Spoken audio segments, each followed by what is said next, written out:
And before he left, he even issued a statement in which he criticized FERC for not adequately looking at the harmful impacts of the projects this agency is rubber stamping. Is Norman Bay deserving of applause, standing up as he did for those who would be harmed by fracking?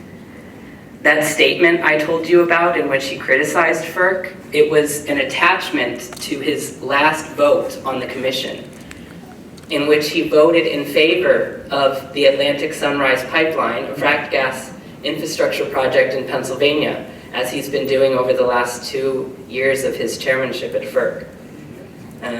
That was a slap in the face to everyone in Pennsylvania along the route of the pipeline, the Atlantic Sunrise Pipeline, who stand to be harmed by the project.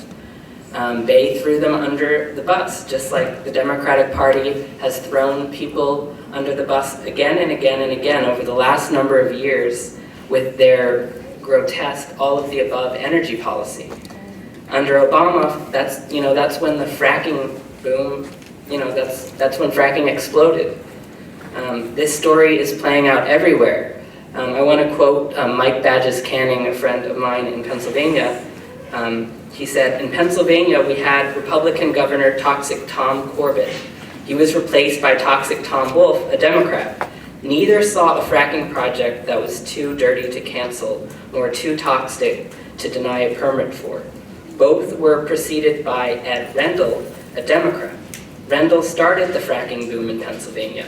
All three have heard the science, all three have ignored the science. Jobs and profit are more important than the health of my grandchildren." And in my own state of Virginia, our governor, Terry McAuliffe, also stands with the fracking industry. He supports the Atlantic Coast Pipeline. By allowing this fetid and political reality to continue, we're really failing each other. And I think we can do so much better in the climate and environmental movements. The time has come, I think, to air our dirty laundry, I guess you could say. I think people in some of the environmental and climate circles I'm a part of have shied away from systemic critiques of our political system and the two-party duopoly that manages it. I've heard so many people say that we can't criticize Democrats, we can't speak about building political alternatives because that will cause disagreements and ultimately cause us to lose on our single issue fracking fight.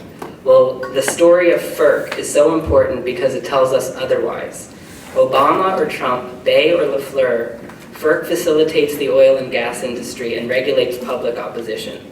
The baby needs to be thrown out with the bathwater because until we build alternative ways of getting our energy that are exploitation-free and renewable, working from within the system to get to where we need to be just doesn't work.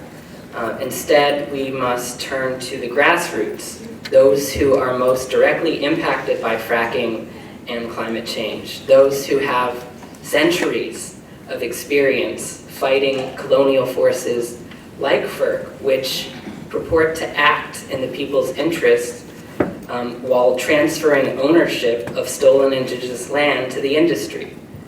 Let's find the courage to turn to each other in the movement and develop a shared, uncompromising critique of our current system. Join others whose fates are interconnected with our own and overthrow the system and build what we really need. Thank you so much, and if you want to learn more about the fight against FERC and direct action we're organizing, please talk to me. Thank you so much.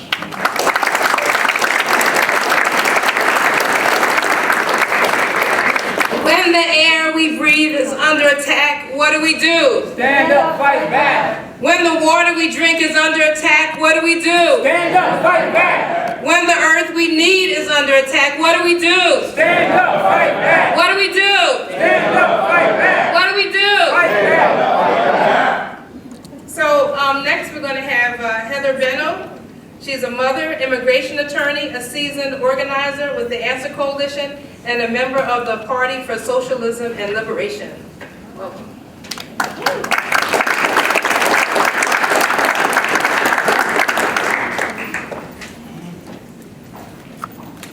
Thank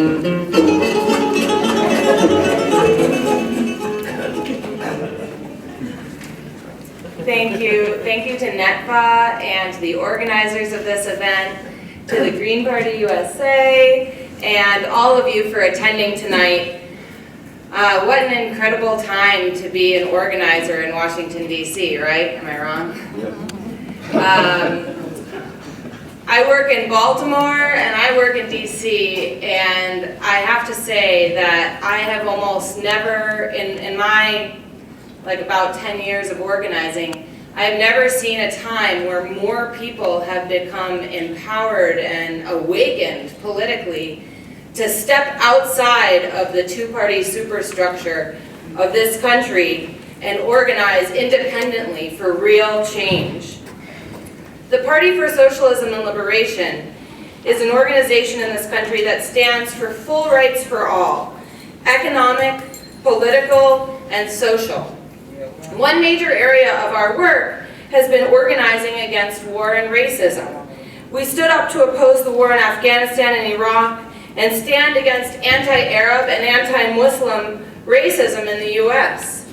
We continued this work through the Bush administration, through the Obama administration, and up until today.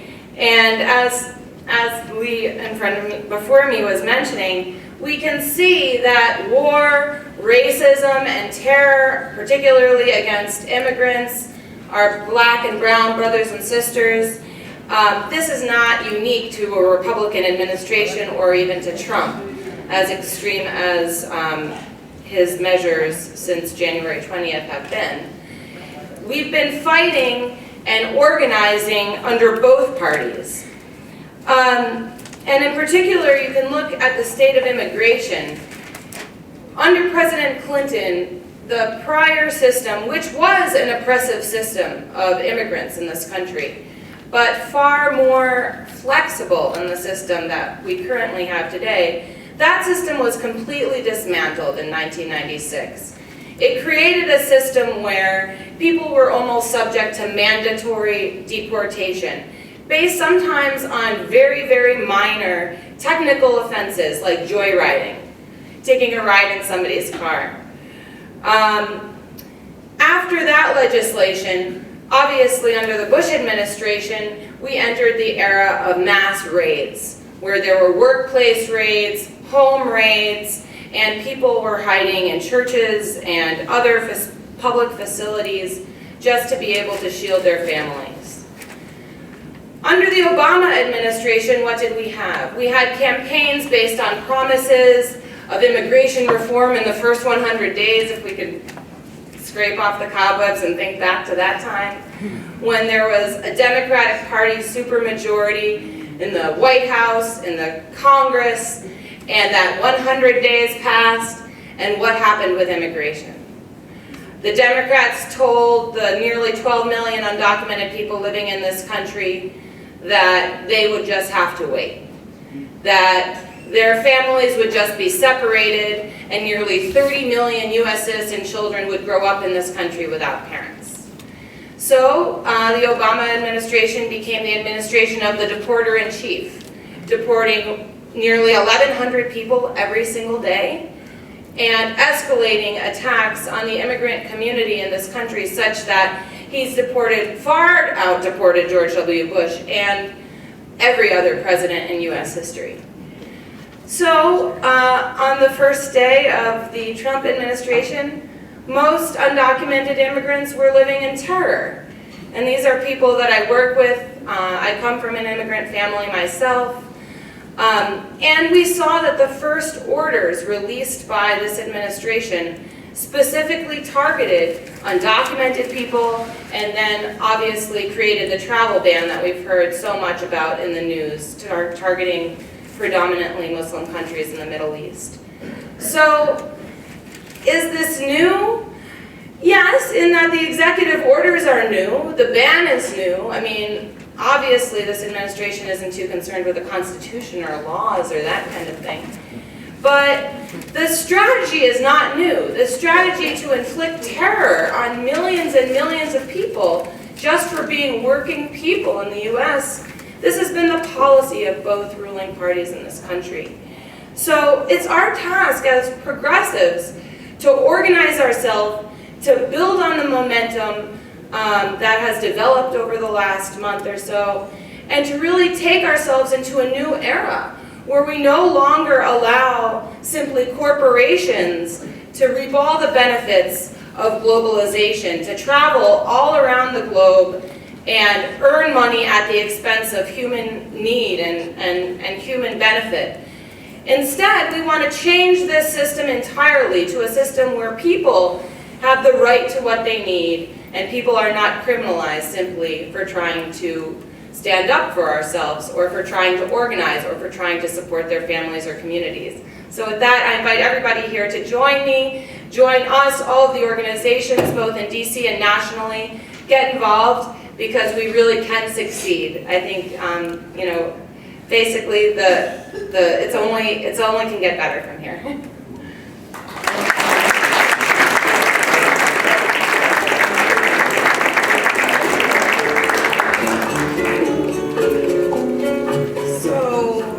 So wait for Beverly? Okay. Well, why don't we call up the Ashundi Performance Troupe. And they're comprised of talented youth performers and teaching artists. These young men and women have graduated from Split This Rock's youth programs, but are still passionate about sharing their poetic, facilitation, and performance skills with the world. Welcome the Ashundi Performance Troupe.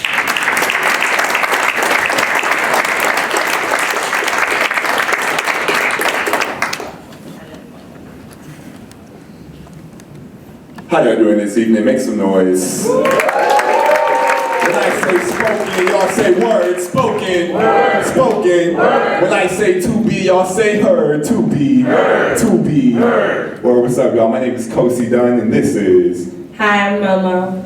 And we're the Ushindi Performance Troupe. We are alumni of Split This Rock's DC Youth Slam team.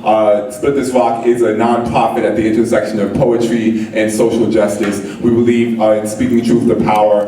We've been trained to speak truth to power, and we're very, very thankful to have you welcome us into this space. So we're going to kick off a few poems. Is that cool? Say yeah? Yeah. Awesome. But before we begin, Momo here is going to give us a little bit of tips on how you could sort of participate along with us. Okay, so let me see a show of hands of how many people have been to an open mic or a poetry slam or a poetry reading.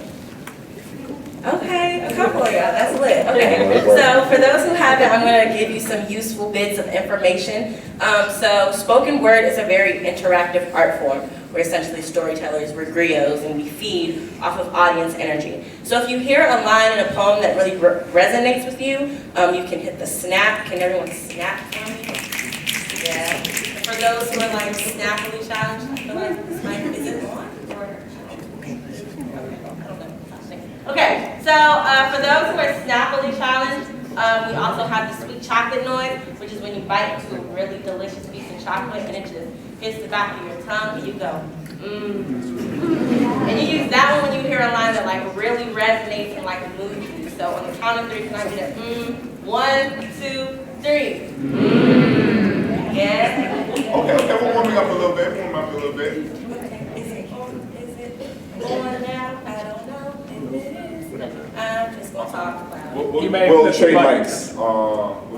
Yeah, okay. So this first poem, thinking about the Green Party, thinking about one of my favorite poets, Aja Monet, went on a sort of Twitter rant after the election, and she said something that really impacted me. She said that the most revolutionary thing we can do right now is to find our friends, find our community, and just hold space with them for like 1 hour a week, 2 hours in the week. Just say, hey, you're not crazy, I believe in you as well. That was a skate park for me growing up, so this is a little piece about a skate park. Kevin and I defy gravity on the weekends. On those lonely autumn occasions when sky slaps the concrete in all the right places, Bowie Skate Park becomes a skyscraper. A heavy-set stone death trap, sun-kissed claws clutching handfuls of horizon, effortlessly mocking all things earthbound. We were kids, all hot, all bright eyes and Hot Wheels we spent an entire summer savings on. Adrenaline junkies with one-track minds and bullet-trained hearts who would flawlessly follow in the footsteps of Kevin's mom, who never seemed to stay in one place. So we never seemed to stay in one place hoping that forwards might change us. Never seemed to stay in one place hoping these four wheels might change us, might give us a reason to look up again. We just wanted to look up to something, you know, so we'd Mach 5 to move mountains simply for a better view of what infinity might look like. It was simple then. Carved only one rule into our axles for the days when these wheels might not spin the way it used to. When it seems as if this one-way ticket to Horizon got canceled like unpaid credit cards. Keep it moving, Kevin said. But you don't have enough backbone to box back these brittle bones from breaking it. All you got left is 2 legs and a maelstrom in your chest to keep you company. You keep it moving, like a matchstick in an oil refinery. A fast-forward Pac-Man when the ghosts turn blue for the days when you are too, plus a shade of black.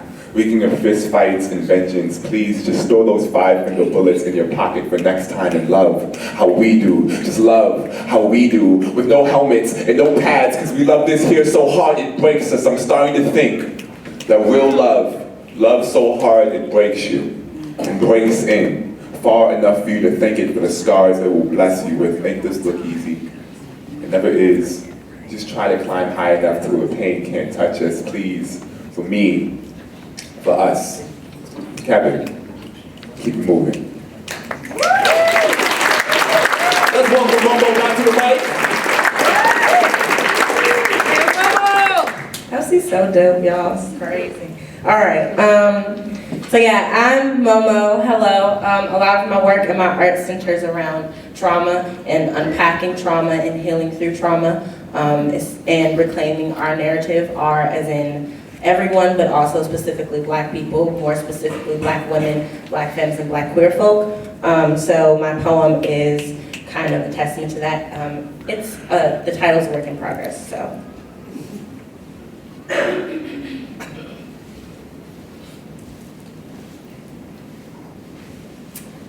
I'm the daughter of a dragon lady, a real fire spitter, earth splitter. I came straight out of God's hips, and my father wasn't ready for all that holy shoot. No man has ever been ready for all this holy. I come from beast women, butch women, women who sometimes call themselves men, women who sometimes call themselves both, and women who are sometimes neither. I come from women who do whatever they want, who know the difference between kneeling by choice and kneeling by force, from having to be slapped into submission. But I don't come from submissive women. I come from brick women, stone women, Medusa, MILF magic, and mortar. I watched my mama escape a landslide of fists in a household caked in a blood thickened by generations. Bruise is to birthmark, a story is to excuse. One can easily be mistaken for the other women, the ones who clench trauma between their teeth, the ones who scream out survivor until their throats are raw, the ones with DNA still rotting underneath fingernails, the ones with the corpse of abuse buried beneath floorboards, abandoned by fathers who put them there. I come from lost women, lone women, women with no name, and women forced to take one. So to my daughter, who will name herself, know that you come from a bloodline of defiance, machete mavens, and carnivores. I pray that every tongue that tries to rise against you falter in your presence. May no be your first and favorite word, and you're never shamed for your decisions. Allow the earth to quake as you find your footing. You will not be afraid of disaster. In fact, you will welcome it, grab it by its neck, and demand it submit to you. Eye of the storm, acid rain, and gusts of wind, but do not forget joy and resilience and harvest and foundation, so that when the fire comes and destroys everything, you can thank God that I raised you to be a phoenix. So when they take note of your soot and your ash, when they ask, where are you from, you can proudly point to the wreckage of women and say them.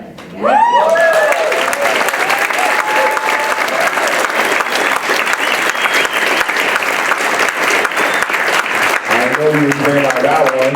You can just let Momo walk out for now. I can just watch, to be honest. I'd be remiss if I don't give you some information for how you can get involved with all of Split This Rock's incredible programs. We have youth creative writing workshops that we offer through DCPS as well as Maryland Public Schools, PG Public Schools. We offer a myriad of, we offer teaching artists to come and be placed in your high schools so that we can create poetry slam teams. We're actually about to go have a poetry slam tomorrow at GMU, but I would like to invite you all to our DC Youth Poetry Slam Finals at the National Portrait Gallery from 4 p.m. to 6 p.m. on March 4th. So that's March 4th at the National Portrait Gallery. There's going to be 12 incredible, fantastic young poets between the ages of 13 and 19. I cannot tell you enough how important literacy is for young people, how important right now in these times empowering young people to speak and to understand that their voice is powerful and can create change. So I'm going to stop selling this. I'm going to tell you to go to splitthisrock.org to find more information. You can follow us on the Twitterers and the Instagrams at splitthisrock as well. You can add at DC Youth Slam for more information specifically about our youth programs. Now this poem, I was going to do something a little bit more upbeat, something a little bit more scientific, knowing that this is the month that we take this time to sort of respect not only our history, but thinking about Black futures. I'm thinking about, and I'm bringing into this space all the Black children who haven't had the opportunity to explore their futures. So a lot of times we fall victims of police brutality before we can mature, before we reach the ages of 25. So I'm thinking right now, I'm calling into this space this poem that I wrote my junior year at the University of Maryland. This poem is called An Open Letter to Jordan Davis, or a brief recitation of the accommodations I make of myself as not to scare all the white folks on campus. Dear Jordan, I'm jealous. I have turned the speakers down the moment he pulled up. Too often, I fear startled white boys into stray bullets. Turned down for what? For why? For every hour feels quiet when you look so loud, Jordan. Before walking down Knox Road on Thursday nights, as not to stir a puddle of sorority girls' hands dripping from the back of my locks, I tie them up in knots and sometimes leave the metaphor in my throat, Jordan. I was 12 when I took a skateboard from Target. I just wanted different looking friends the way a burning man drowns to escape a fire. Lately, these wooden skateboards are bulletproof. I belong on campus. Even when blue eyes rise to question which occasion got me all smug surfing across their color lines, all nonchalant like a murky sea I'm seen always brown and unwelcome, Jordan. Some days I don't want to be so brown or unwelcome. It's always us, just trying to go home, grab some snacks, cop a cigarette, a pack of gum, just trying to choose which way we'd like to go for once. It's always us, Jordan. That itch calls us like a name, the familiar choke, a button-down idea pressed to a black collarbone. Ain't you tired? Ain't you tired of proving you're not one of them? That you're smart, polite, got some sense, act right. You smile and dance and code switch and Calc 2 like some spook who sat by the professor reminding him of men who once shined their shoes. Dear Jordan, I'm jealous of you. How loud you would be when it inconvenienced others. I have turned it down the moment he pulled up. I'm slowly becoming a black hole of the space I make for lighter people. Too often, I fear startled white boys into stray bullets. Chip away at the God in me. It's not to scare off all the white folk on campus.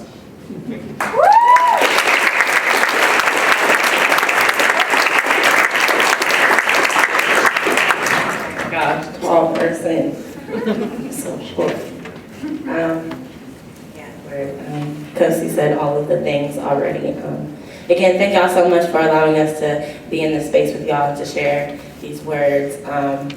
Yeah, I think it's very important to remember joy. I try to hold on to that as much as I can. It's so easy to get caught up in all of the mess and all of the blood and all of it, and joy is important too. So I wrote this poem about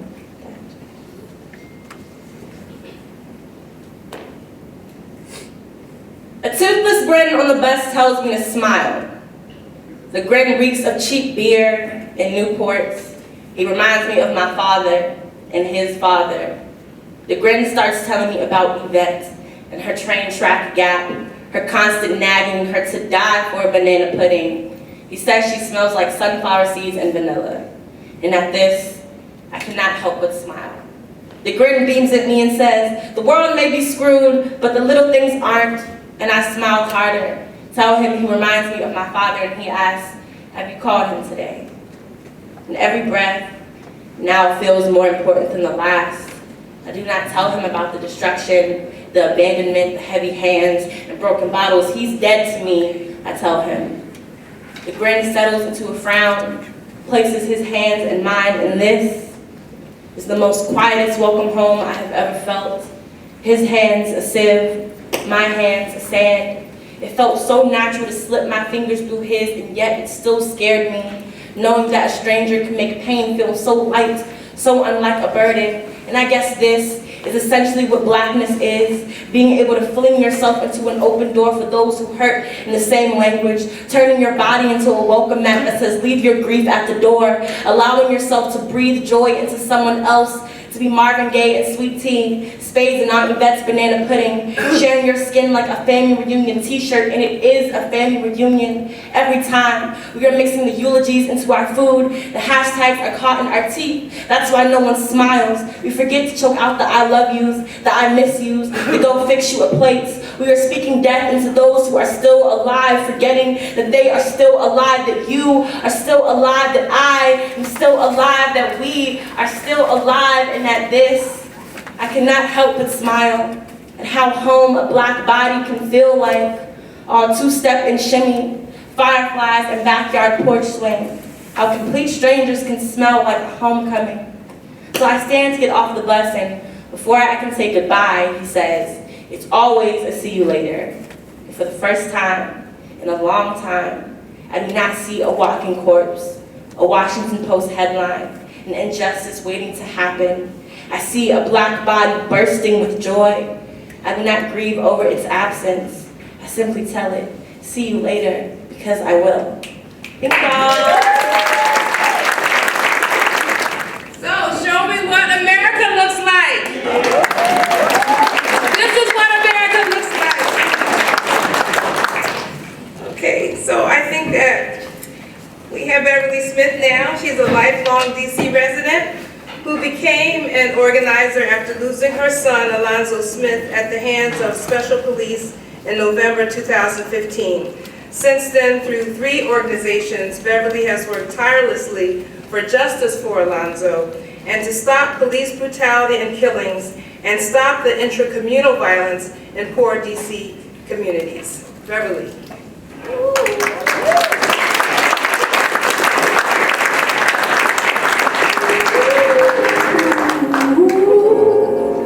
All day, and I rise like the day. I rise unafraid. Good evening, everyone. Good evening. I've written 3 quick bullet points for political independence. First, I want to talk briefly about thinking outside of the box. The next step to political independence is knowing that you don't have to choose between the 2-party capitalist system of Democrats and Republicans that punishes and preys on the poor for being poor and rewards the rich.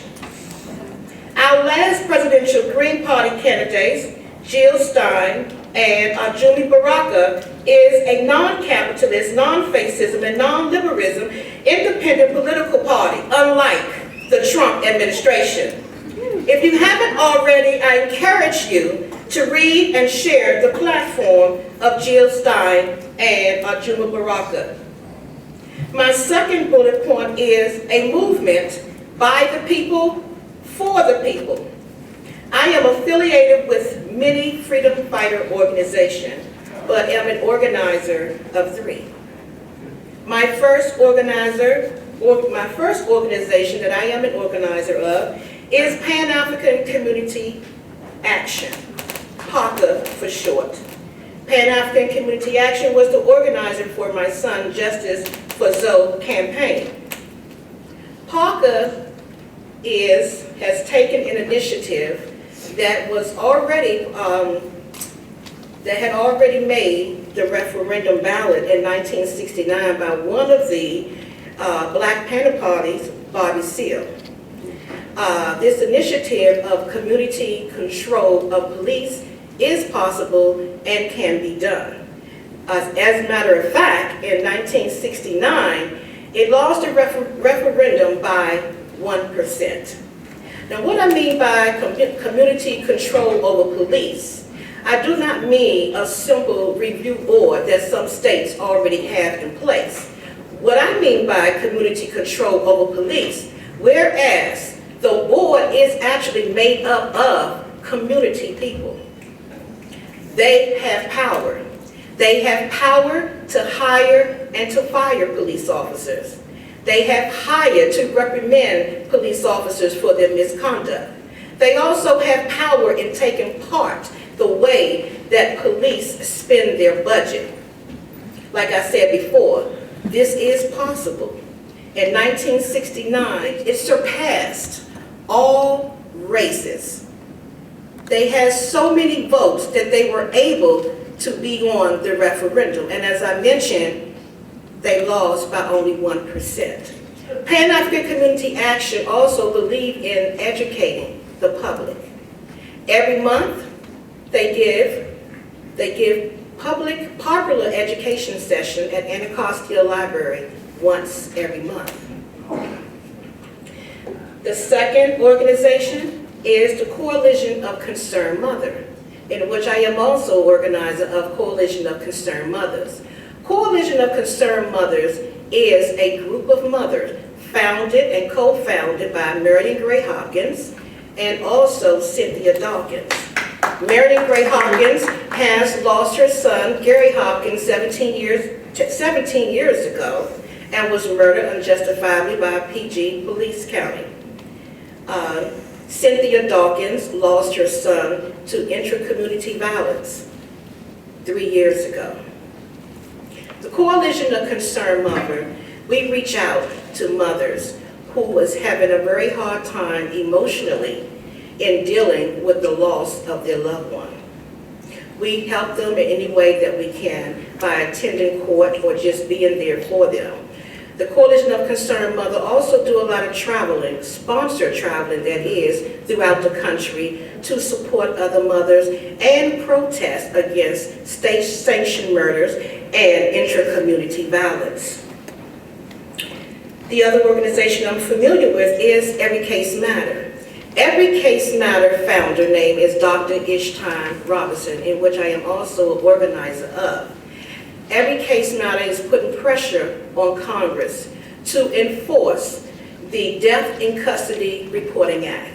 This is a law that already has been put in place that makes police departments accountable for reporting every death in custody act that has been taking place within their jurisdiction. And if they do not do so, then 10% of all monies for them will be withheld. Well, to date, Congress has not made that mandatory. Every Case Matter has recently received 100,000 signatures to put pressure on Congress to make a mandate on the DACRA Act. In the near future, in the spring, we're going to be doing a national tour because now we have well exceeded above 100,000 signatures. We're now reaching for the goal of 1 million votes to have Congress, to put pressure on Congress to make this act mandatory.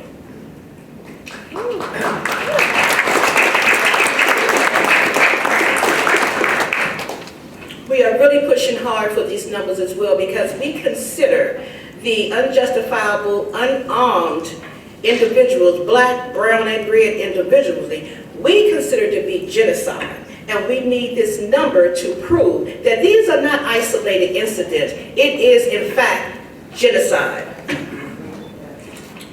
In a grief healing support group that I have founded 5 months ago called COLUS, which stands for Circle of Love and Support. Every other month, I facilitate these grief healing meetings at Anacostia Library. They're open to the public. They're not only for parents, family members who have lost someone to police brutality and inter-community violence, but also any individual that is going through the grieving process of a loss of a loved one. It is also open to siblings, to relatives as well of those loved ones. I do not have all the specific web addresses to all of these organizations, but each one of these organizations have a Facebook page. And you can go to their Facebook page to contact them, and you can also get their web address from their Facebook page. And again, the first organization is PACA, Pan-African Community Action. The second is Coalition of Concerned Mother. The third is Every Case Matter, and my grief healing group, COLUS, Circle of Love and Support. The third bullet point I would like to talk about is organizing for sustainable change. And what I mean by organizing is the opposite of mobilizing. Some think organizing and mobilizing is one and the same, which it is not. Mobilizing is having the ability to gather a group of people together and rally and protest for a specific cause. However, organizing is being able to gather people together for a specific cause, but not only gather them together to protest and to rally against a particular cause, but also have the ability to influence those in power to get what we want, and also having the ability to take back our power. And so when I say organizing, that's what I mean by organizing, not just a mere fact of having the ability to be able to round up people for a certain event. We need to move. We want to see change. We have to move beyond mobilizing and into organizing. If we want to see political independent change, we have to move beyond mobilizing and into organize to see this happen. In my closing remarks, I would like to say this, that change comes about not by repeatedly doing the same thing that doesn't yield any good fruit, but rather thinking and moving outside the box, doing something different. Thank you for listening.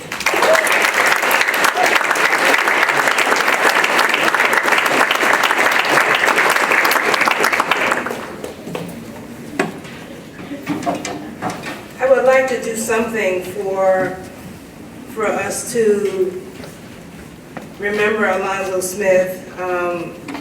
More recently in the city, Terrence Sterling's case has been followed by Black Lives Matter DC and other activists, and I just, thank you so much for coming and, presenting tonight. So, we're going to move to our, main speakers for the night, Jill Stein and Ajamu Baraka.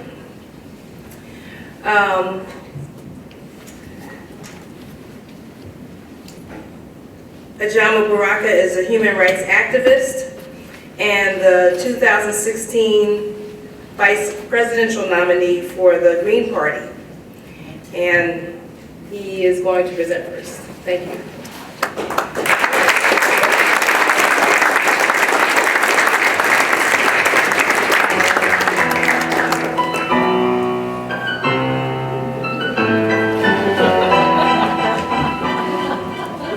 I wanted something that I can kind of,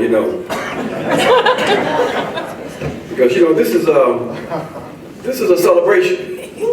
Whenever we have a chance to come together and to dialogue among ourselves, to grapple with serious ideals, to talk about the future that we want to build, to commit to resisting is always a good time. It's always a celebration.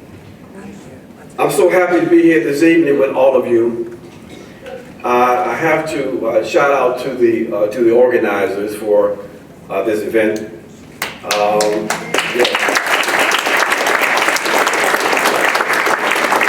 I mean, the way this was organized in terms of having the different kinds of voices and faces to bring us to where we are today at this moment was really, really important. We need to have these kinds of community forums.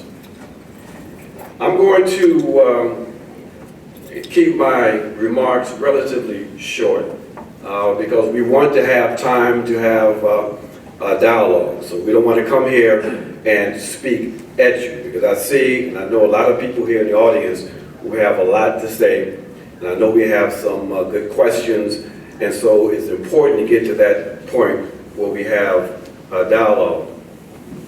You know, these kinds of gatherings, they're happening really around the country. I was in Atlanta just a couple of days ago.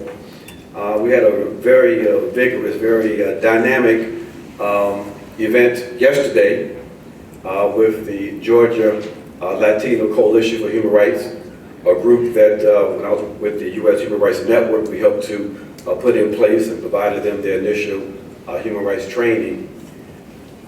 We had a action at the regional headquarters of ICE, you know, and this was a very interesting experience because we all know that there's a lot of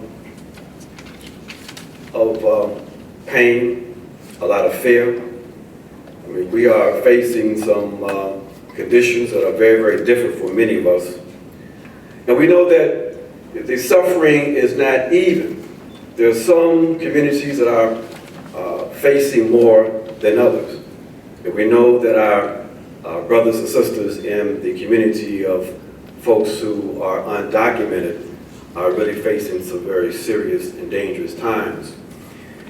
At that event, you know, one would assume that because of the danger of it, and because many people at that event openly said again, in the presence of the police and all kinds of authorities, we had a helicopter above us and all of that, you know, you would think that they would be overly concerned about their own safety, but they had a sense of resistance, a fire. You know, they said that, yeah, we are undocumented, but we're not afraid. And that's important. That's important for us to remind ourselves, all of us, that in these very dangerous times, we have to remind ourselves of the folks who came before us, who are struggling today, that in the face of danger, of repression, we've always resisted, and as a consequence of that resistance, we have made progress. So we acknowledge that we are facing a difficult period with Donald Trump. But I'm not afraid. Are you? No. So we have these gatherings to feed off of each other, to look at and try to grapple with the current reality, to try to figure out how we got here. You know, Jose Marti, one of the inspirations for the Cuban Revolution, he said that the trenches of ideals are more powerful than weapons. We are at a period where we have to have clarity in our thought. We have to be clear about how we got here today. Mm-hmm. We talk about we need to stop neo-fascism. And we've got to simultaneously struggle against neoliberalism. That connection is very important. You know, while we are concerned about the kinds of neo-fascist rhetoric that we see from this administration, we've got to remind ourselves that Donald Trump and his administration and Trumpism, it didn't just come out of thin air. It came out of a context, a social and historical context. So let's talk about that for a moment. We know that neoliberalism wasn't some kind of natural evolution of the capitalist system. Neoliberalism was a response. It developed in the 1970s. It was an expression of the counter-revolutionary process in this country, and really worldwide. It was part of the counterinsurgency in this country. We know that the first expressions of neoliberalism internationally was in Chile, after the U.S. Intelligence agencies destroyed the revolutionary process in that country. And then they imposed a neoliberal regime. While they were involved in imposing that neoliberal regime in Chile, in the U.S., the progressive movement, the revolutionary movement, was also feeling the consequence of this turn toward neoliberalism in terms of a ferocious counterinsurgency. One in which we know today we refer to as the COINTELPRO program. That this was the domestic expression of countering the progress and the revolutionary changes that had occurred and the revolutionary organizations that we had in place. We know that there was a move toward the right, beginning with Carter and going into the Reagan years. Ronald Reagan and Margaret Thatcher was part of the new right, both domestically and internationally. And at the center of their ideological orientation was this commitment to neoliberalism. So it wasn't just, as many of us know, a response to the falling rate of profit and the economic crisis of the 1970s. It was part of it. But neoliberalism was a political response, an ideological response to the conditions in the world in the 1970s and into the 1980s. The connection with neo-fascism. Well, one thing about this system is that, again, we have unevenness in terms of how we have experiences. And we're concerned about the neo-fascism of today, but let's remind ourselves that in the 1980s, a central component of the neoliberal program was to not only suppress and destroy the revolutionary process in the U.S., but to attack the revolutionary motions around the world. We remember the Contra movements, that all of the struggles in which the people were making progress, the Reagan administration unleashed the full power of this repressive apparatus, this militarized state, to mash up, if you will, the process in Guatemala, in El Salvador, to begin to undermine the revolutionary process in Nicaragua, to target Zimbabwe, to engage in what they call constructive engagement with the South Africans, which meant basically they were committed to upholding the racist apartheid system. So in those countries that found themselves in the crosshairs of the U.S. state, they experienced forms of fascism. They experienced jails and beatings and torture and killings. Okay?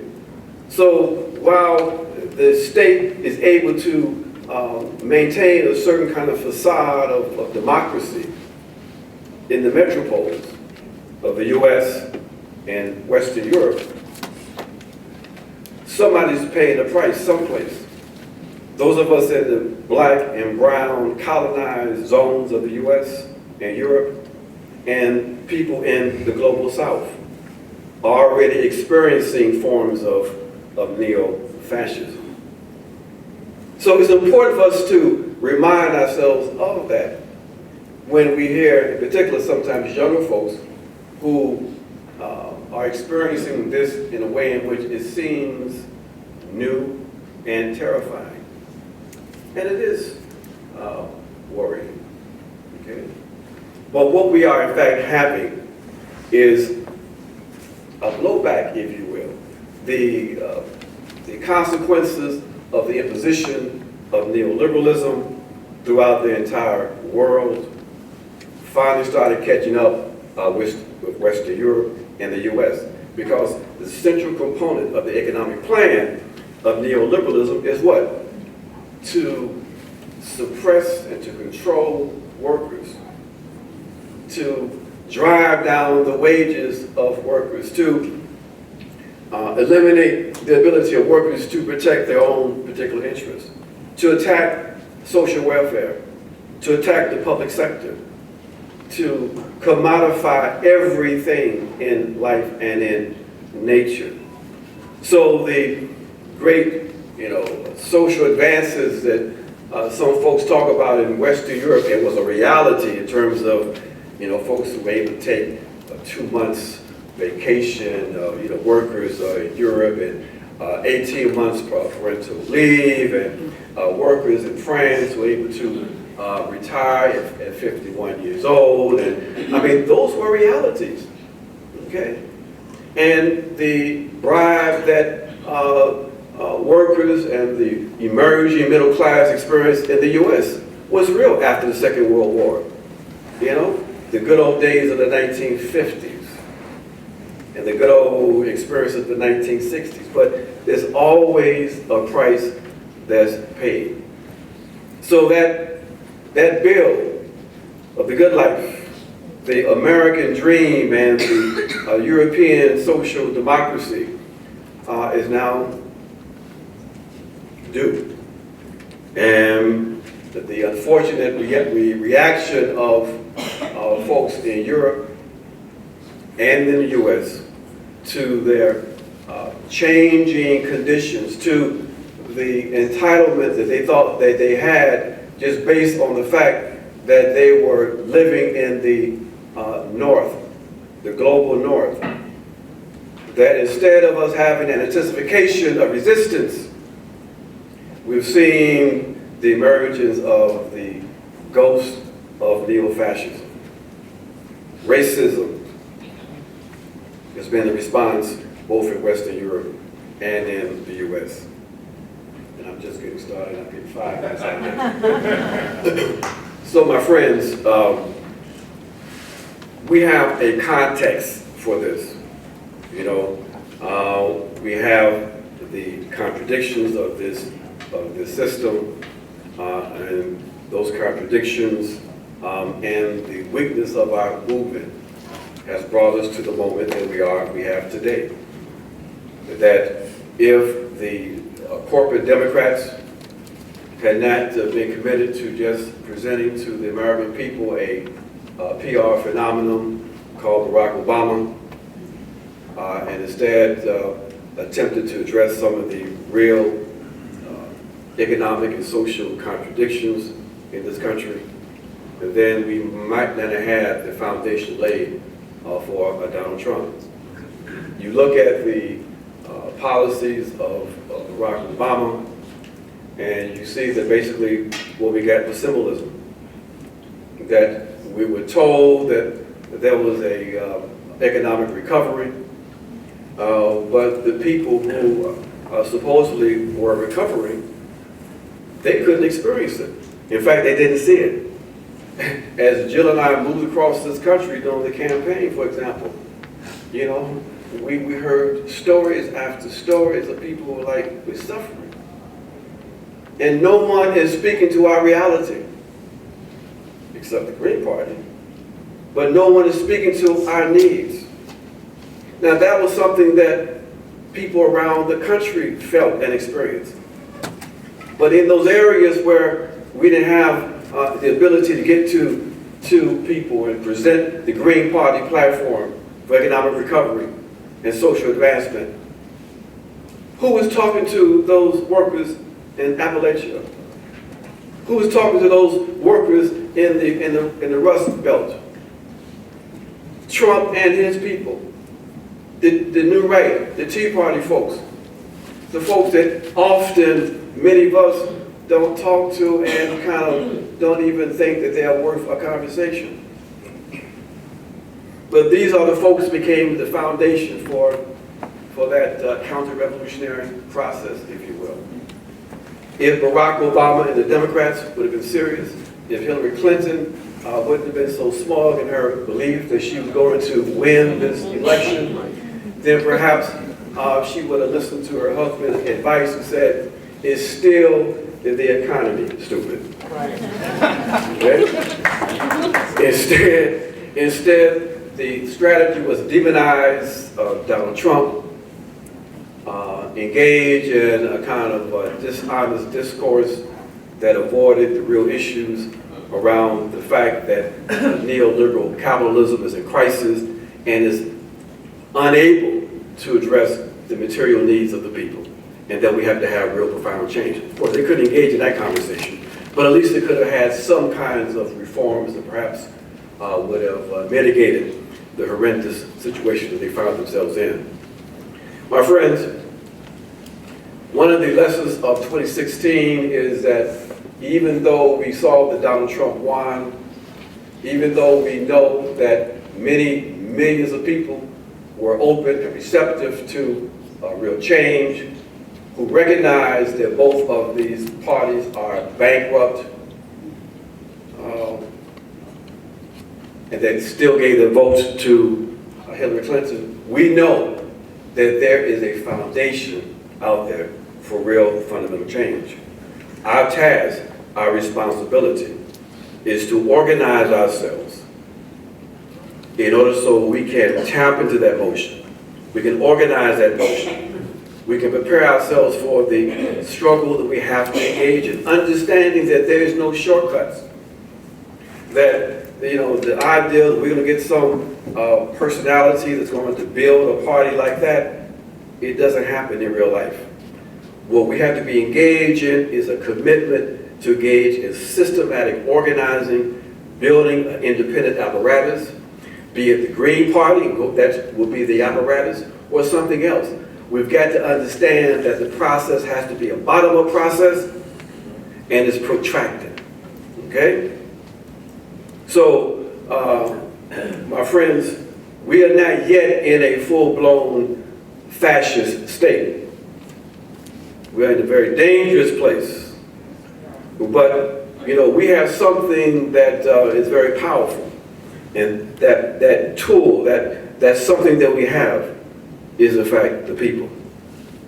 So we're going to organize the people, we're going to struggle, and we are going to build a new world.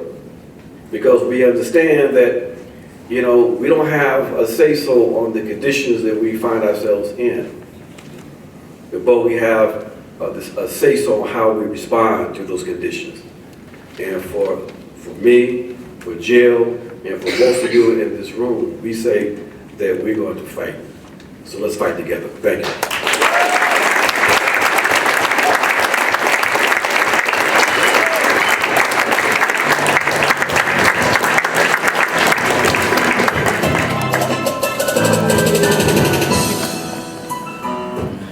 Next will be Jill Stein.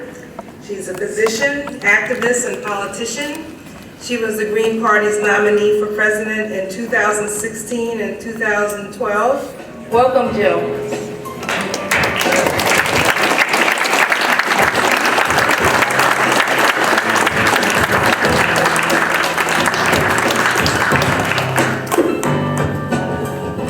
Thank you. One of the things I really like about running for office with Ajamu Baraka is that he says it all. So when I come up to have my turn, I don't really have to worry about saying anything because everything important has already been said.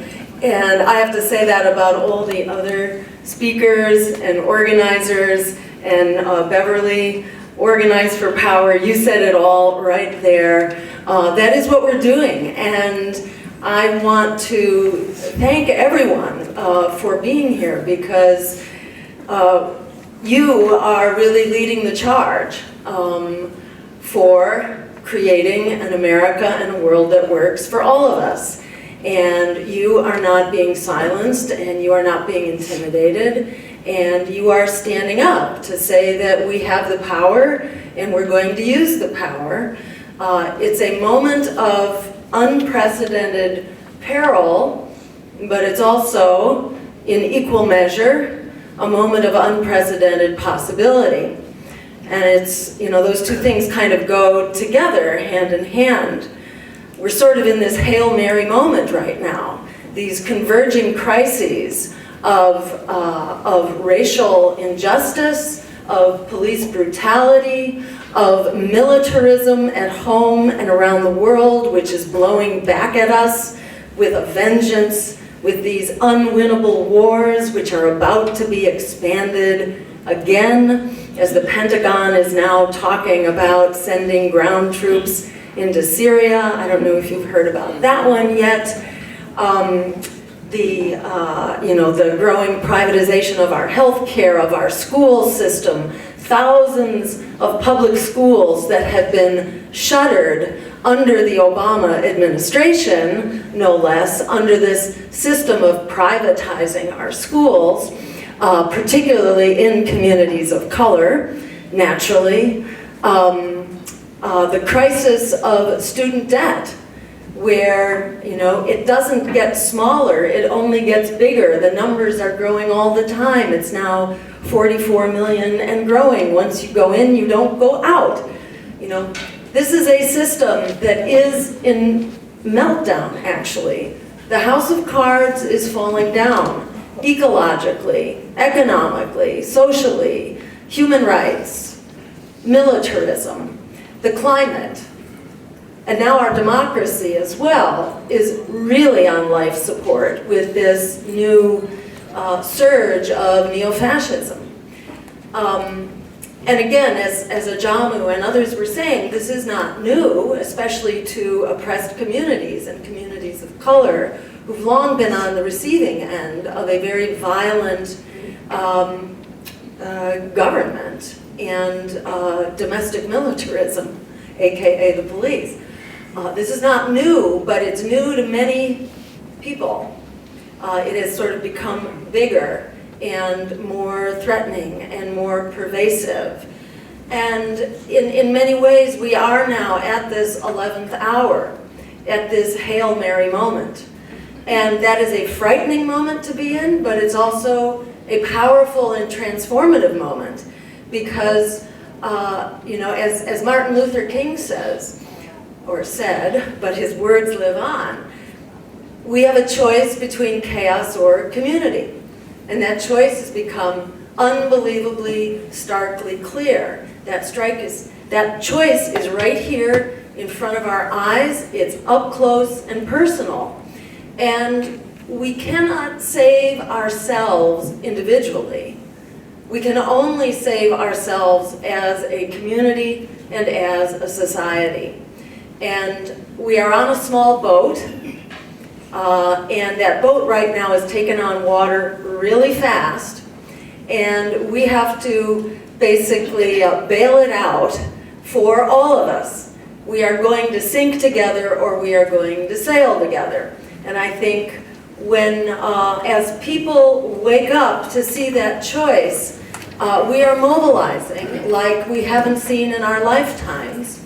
And I think we are seeing our interconnectedness in a way that is also unprecedented. In my decades of organizing, I have not seen people so ready to get out and to stand up for each other, because divided we are conquered, and we have been divided by the way our nonprofit industrial complex seeks to segregate us into 1,000 different pieces. But justice, justice is of one piece. It is a unity, and it is about racial justice and economic justice, workers and women's and indigenous and climate. All of these and LGBTQ, all of these forms of justice must go together. And the wonderful thing is that as we realize that, we realize how much power, in fact, we do have. That the moment we stand up and stand together, like the people at Standing Rock, who are being so heroic as they stand up for human rights, for indigenous rights, for democracy and our right to protest, for our climate, for our water, for our air. As we stand up and stand together, then we are absolutely unstoppable. As terrifying and horrific as the reign of Donald Trump is and this era of neo-fascism, I think it is driving home how powerful we are together, just to see the numbers of people that are turning out. Like when the Republicans call a demonstration against Planned Parenthood, and 10 times as many people show up to support Planned Parenthood and women's right to choose, you know that we're doing something right. When Donald Trump goes on TV to do a press conference, as he did yesterday, and I don't know how many people took the time to watch it. I haven't watched much of it myself yet, but it is pretty staggering. The man is unhinged. He has gone off the rails. He was pretty bad to start with. Pretty batty. And it is, I don't know, gratifying, if you want to say. There is some kind of divine justice going on right now, so that the workers who mistakenly were duped into thinking that he was going to be about working people are seeing, no, he's really about billionaires and bankers and bigots. That's what his cabinet is all about. And we're saying no to that.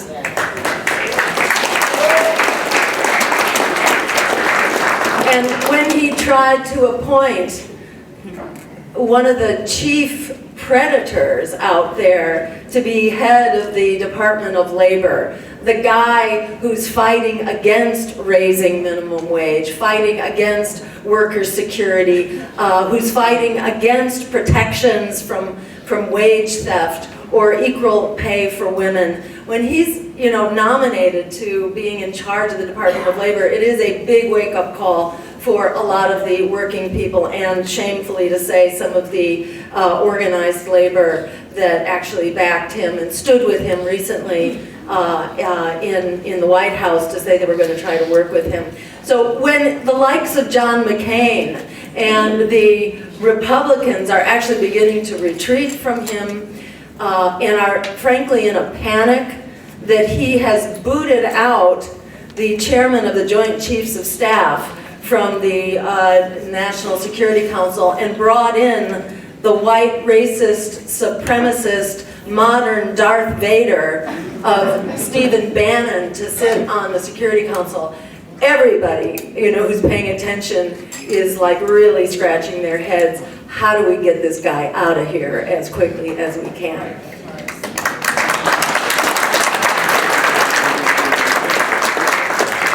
And it's also, substantive defeats for moving General Flynn out of the head of the security agency, stopping Puzder, the nominee for the Department of Labor. There are plenty other bad ones which have already gotten in, but many of them come with incredible conflicts of interest, the potential to be challenged, and Donald Trump himself is basically a minefield of trouble waiting to happen. He's got 500 businesses that he cannot separate himself from. So he is basically a poster child of violations of ethical rules, laws, constitutional provisions, and so on. So he's already got a slew of lawsuits that have been filed against him in the same way that his hands were tied against this very predatory ruling about Muslims, the ban on Muslim immigrants from the 7 countries, largely which have been victims of U.S. policies and wars and so on. Not the Muslim countries where he wants to open another golf course or a hotel, the countries with the money, but it's the poor ones that he's shutting down here. So he's, he is an impeachment waiting to happen. And if it happened to Richard Nixon, I think Donald Trump has already earned his way into that hall of distinction to make him the number 2. So, I think the name of the game here really is power, and it's really understanding that this is a big public relations campaign that's being played out right now. We are being told that this oligarchy, this super oligarchy now with Donald Trump and his billionaires and bankers, that these are the really important people, and that these are the guys who are really running the show. When the truth couldn't be, farther from that. In fact, these are the guys who are totally out of touch, who are completely in their own orbit, an orbit of alternative facts, that they are not fooling us for a moment. And they may talk very loud and have a very big megaphone, but the American people are not buying it. And in fact, even their own people are not buying it. So don't for a minute let the predators talk you out of the confidence that we deserve to have in our vision of the world that we deserve and the world that we're going to create. Just don't believe it for a minute.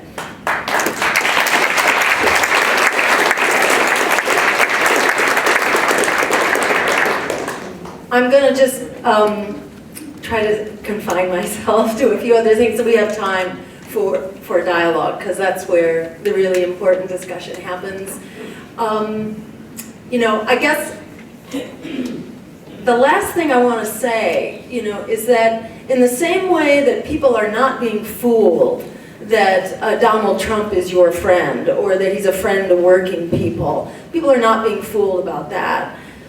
But I'm also just so delighted to see and surprised to see that people are also not being fooled that the Democratic Party is the solution here, because it's not. Where does neo-fascism come from? It really is a product of neoliberalism and the fact that people got tired of being thrown under the bus. People got tired of jobs being shipped overseas and wages being pushed down and the cost of healthcare and education skyrocketing and more than half of our budget being spent on wars, which are not making us safer, which are actually making us less safe. And people were systematically denied the knowledge that there's something else. There was going to be a big movement for Bernie, except that the Democratic Party refuses to allow candidates that would truly be reformers. So they use them to kind of rein people in, and then they sabotage them, basically. And it wasn't just Bernie Sanders. It's happened to many others before him, like Jesse Jackson, in fact, or Dennis Kucinich. So, I think when people saw the emails coming out of the Democratic National Committee, those leaked emails, and saw the kind of behind-the-scenes maneuvering and backstabbing that was going on, a lot of people just weren't ready to buy it. It's gone on long enough that the Democratic Party has told us, oh, we're soul-searching now. We're going to do it better. We're really going to change. It's like, how many times are we going to listen to that? Fool me once, shame on you. Fool me twice, shame on me. Fool me 100 times, really, really shame on me. So, people are ready. I have found it's amazing. And it's not just like subjective opinion here. Gallup they actually do a whole series of polls, almost on a monthly basis, because, you know, they're very worried about this, as you can imagine. The political establishment is very worried about this. Can they keep people entrapped as the house of cards is falling down? And so every month they find out, well, how are people thinking right now? Do they consider themselves Democratic, Republican, or Independent? Of course, they don't want to recognize the other political parties, the independent political parties, which is where the action really is. So they'll never ask that question. You know, they want us to be 1,000 points of light, each of us operating on our own if we are not trapped by the Democratic or Republican Party, which is absolutely false. But for what it's worth, just since October, the Democratic Party has lost over 20% of its membership in terms of what people... The Republicans are not gaining, they're sort of holding steady, but it's people who have divorced the Democratic and Republican parties. You know, you may know a lot of people who are sort of in a certain kind of abusive relationship, a politically abusive relationship that they keep making excuses for and keep trying to justify and say, oh, it'll get better next year, and they didn't really mean it, and they have 1,000 excuses. Well, you know, a lot of people are coming to terms with that and saying, enough is enough, I'm going to stand up and get my life together. And, you know, this is the time, if there ever was a time, this is the time for us to stand up and organize, to say no to the lesser evil and to fight for the greater good, like our lives depend on it, because in fact they do. And the bottom line is that we do have the power. Remember, we are the 99% and they are the 1. It's all about rejecting this politics of fear. And by the way, there is a solution for that vote splitting that so many people get absolutely intimidated by. It's called ranked choice voting. It lets you go to the polls and rank your choices. So you can put your first choice as number 1, even if it's an underdog, knowing that if your first choice loses, your vote is automatically reassigned to your second choice. So there is no such thing as throwing your vote away.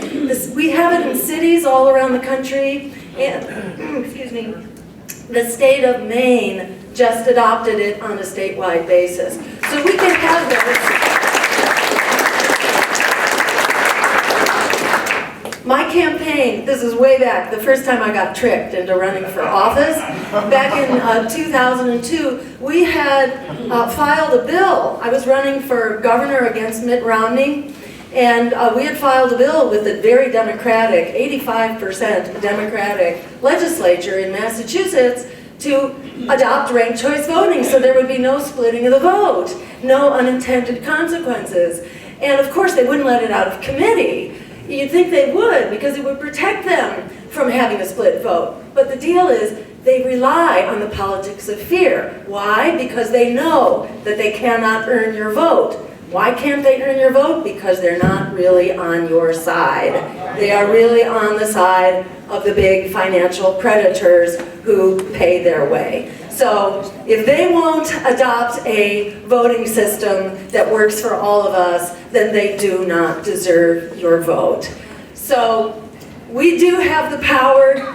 We can implement changes like that. You can adopt it at a state level by voter referendum, which is how Maine did it, because the legislatures won't pass it. The establishment is very threatened by a political system that liberates our votes, so that we can actually vote our values and not our fears, like in this election, when most people didn't know that they had other options.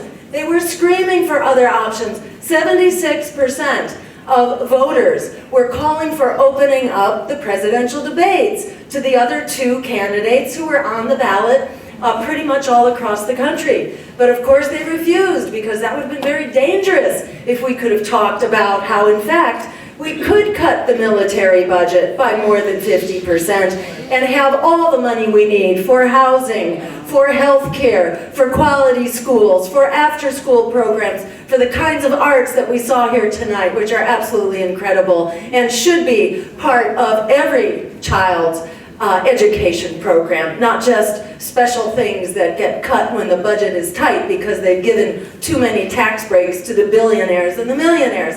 We can do this right. We can have an America and a world that works for all of us, that puts people, planet, and peace over profit. The power to create that world is not just in our hopes, it's not just in our dreams, it's right here and now. It's still here. More than ever, it's in our hands. Thank you.